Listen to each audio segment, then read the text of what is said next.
제가 몇 가지만 좀 여쭤보겠습니다.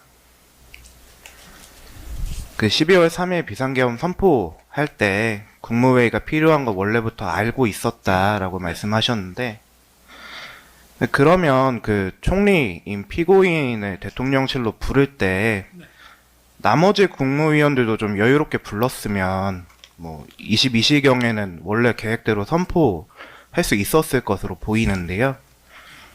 근데 그렇게 미리 부르지 않고 뭐 피고인이 온 다음에 좀 뭐 여러 가지 다른 사람들과 논의를 한 다음에 나눠서 부른 이유가 어떻게 됩니까? 아까도 이제 말씀을 드렸지만 그거를 뭐 총리님이나 이제 얘기를 하면 총리께서도 또 아랫사람 통해서 연락을 하실 거고, 그렇기 때문에 그럴 거면 주례 국무회의 하듯이 해야 되는데 아예 근데 그거는 사전에 이제 비상계엄을 선포하기 전에 비상계엄 선포한다는 얘기가 나올 수가 있거든요. 왜냐하면 야심한 시간에 전부 들어간다고 할까봐.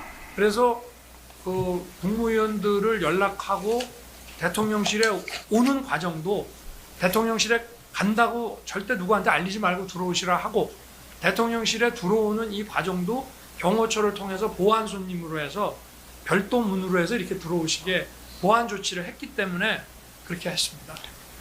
지금 말씀이 일단 총리를 불러서 총리를 통해서 다른 국무위원들을 부르게 하셨다는 얘기인가요? 아닙니다.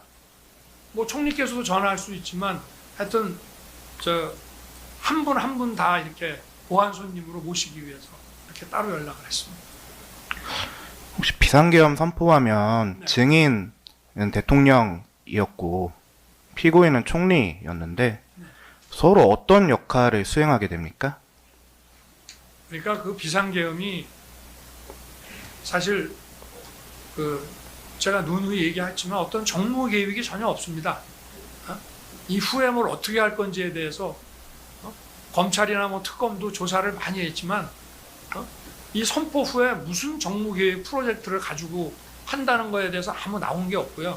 다만 저는 이게 지금 국정이 완전히 마비된 상태라고 판단을 했고, 그리고 감사원장까지 이제 탄핵을 하는 마당이 됐기 때문에 이거를 좀 국민들에게 이 상황에 국가의 이런 비상 상황이고 상황의 심각성을 알려야 되는데 대국민 담화 정도로는 이게 약하다고 해서 이런 비상 조치를 한 거지.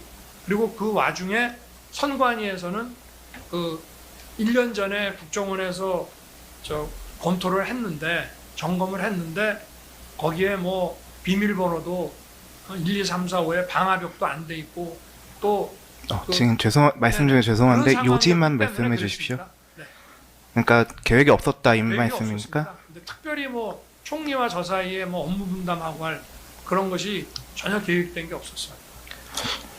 보통 대통령이 직무 수행을 하면 네. 뭐 국무총리와 관계 국무위원이 뭐 부서를 하든 이렇게 하는 것으로 알고 있는데, 근데 피고인을 건너뛰고 김영현과 비상계엄 논의한 이유는 뭡니까?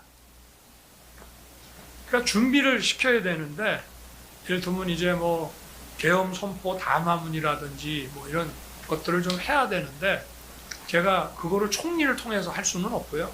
그래서 국방장관에게 국방장관이 합참 근무를 많이 했기 때문에 합참 계엄과에 또 자료들이 있을 테니까 장관이 이거는 남 맡기지 말고 직접 해가지고 좀 준비를 하라고 시킨 겁니다.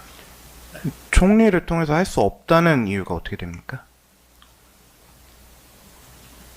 총리께서 그런 문안을 직접 만드시고 할 수는 없고 뭐 누구한테 맡기거나 하면은 저도 그래서 민정수석실의 법률비서관실조차도 제가 관련 법령 검토 같은 거를 디테일하게 못 시켰지 않습니까?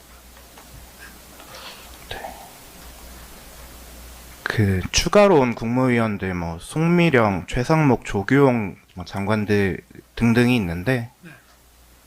그 증인이 직접 한 명 한 명 골랐습니까? 글쎄 그걸 뭐 골랐다기보다 하여튼 생각나는 대로 연락이 가능한 사람 또 좀 전화해보고 이게 전화해보고 뭐 왜 부르네요 뭐 왜 들어갑니까 지금 시간에 막 이러면 좀 이따 전화 드리겠습니다 이렇게 해가지고 자연스럽게 그냥 올 수 있는 사람 위주로 보안 유지가 중요했기 때문에 그렇게 해서 연락이 된 거로 그 누굴 부르기로 했는지 아니면 불렀는지에 대해서 피고인 총리에게 얘기한 적 있습니까? 글쎄 뭐 하여튼 생각나는 대로 저 국무회의 요건을 맞추는데 필요한 사람들을 연락을 했습니다. 네. 원래는 이거 하려고 그러면은 주례거치 하려고 그러면은 카톡이나 이런 거로 일시에 쫙 알리면 되는데 그렇게 하기 어려웠기 때문에 그렇게 했습니다. 그 강희구가 국무회의 끝나고 뭐 백지 용지에다가 국무위원들 서명을 받아서 나중에 행안부로 보내려고 했다. 아까 이렇게 말씀하셨는데 뭐 누구한테 뭐 권유나 뭐 이런 걸 받았다고 했습니까? 강희구가? 아니요, 강희구도 공무원 생활을 오래 했기 때문에 뭐 행안부에 참석자 명단을 알려주려고 하면 그래도 서명 받아가지고 참석한 사람들이 이렇게 참석했다는 서명을 받으면은 그렇게 해서 붙여서 보내주는 게 자기는 맞다고 생각하고 그렇게 한 거로 알고 있습니다. 나중에 비상계엄 선포문에 서명 요구할 때도 강희구 씨가 선포문에 예, 뭐 그 총리와 김용현 장관이 이미 서명했기 때문에 대통령도 서명하시죠. 네. 세 명이 이렇게 뭐 예. 부서 형식 같이 이렇게 한 거 말이죠. 네. 네, 그것도 뭐 누구의 지시를 받았다거나 뭐 권유를 받았다거나 이런 얘기는 안 했습니까? 그런 얘기가 전혀 없었습니다. 그래서 제가 아까도 말씀드린 이걸 왜 이런 걸 네가 하냐. 근데 뭐 그냥 서명해 주십시오 해서 저도 막 나가는 입장에서 하여튼 사인해주고 나왔습니다. 뭐 서명해주면 뭐 어떻게 쓰겠다 이런 얘기는 안 그런 얘기는 했습니까? 없었고요. 그냥 제가 갖고 있겠습니다. 장관하고 총리께서 이미 하셨으니 대통령도 그냥 좀 서명해 주십시오. 이래서 나가면서 제가 서명하고 나왔거든요. 아까 스쳐가는 얘기로 네. 뭐 피고인이 옛날 계엄을 생각하고 반대한 것 같다 이렇게 말씀하셨던 것 같은데요. 그래서 국무위원들이 다 그런 식의 생각을 좀 가지고 있는 것 같아서요. 네. 옛날 계엄이라는 게 뭡니까?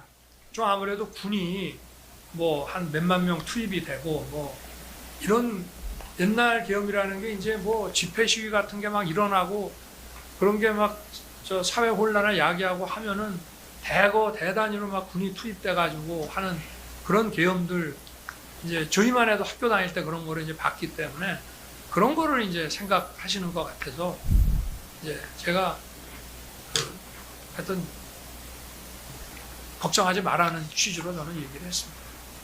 그럼 이번 계엄은 옛날 계엄과 다르다 이렇게 설명하셨습니까? 글쎄 그거는 이제 곧 알게 될 거고 제가 걱정하지 말라는 취지. 뭐 예를 들면 우방국 문제나 뭐 금융시장 문제 그러면 그냥 걱정하지 말라고 했지. 뭐 이거 어차피 이거는 오래 못 가는 거니까 걱정하지 마. 이런 얘기는 어차피 좀 있으면 알게 될 텐데 그리고 그걸 미리 얘기하는 것은 그 상황에서는 좀 적절하지 않았기 때문에 걱정하지 말라 이런 취지로만 얘기했습니다.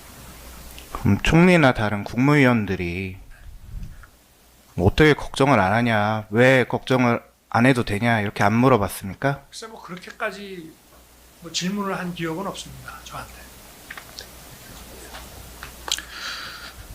네, 국회에서 비상계엄이 해제된 이후에 네. 정인이 비상계엄 다시 하면 된다 이렇게 말한 적이 있습니까? 비상계엄을 어떻게 다시 하겠습니까? 저는 그게 진짜 말이 안 된다고 생각합니다. 그렇게 말한 적이 없습니까? 네. 네, 더 물어볼 게 있습니까? 저 증인 제가 한 가지 빼먹어서 한 가지만 추가로 여쭤보고 끝내겠습니다.